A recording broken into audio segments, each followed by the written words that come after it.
Nag-react si Gerald Anderson sa pagkikita at pagchichikahan ng kasalukuyang girlfriend niyang si Julia Barreto at ang ex niyang si Bea Alonzo sa isang event.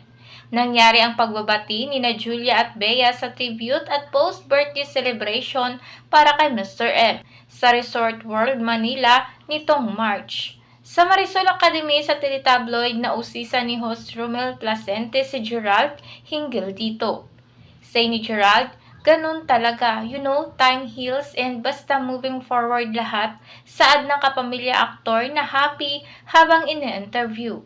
Matatanda ang 2019 naging national issue ang hiwalayang Bea at Gerald dahil umano kay Julia. Sinabi noon ni Bea na hindi sila nag-break ni Gerald kundi bigla na lamang daw hindi nagparamdam sa kanya ang aktor o ginost siya nito. Saad naman ni Gerald, no longer healthy na ang relasyon nila ni Bea at itinanggi niyang ginost niya si Bea Alonzo. Sa panayam naman ni Boy Abunda last year, tinawag ni Bea na sinungaling si Gerald at hindi raw niya kayang makipagkaibigan pa rito. Saad nito, I can never be friends with somebody I cannot trust and somebody who doesn't take responsibility for his action.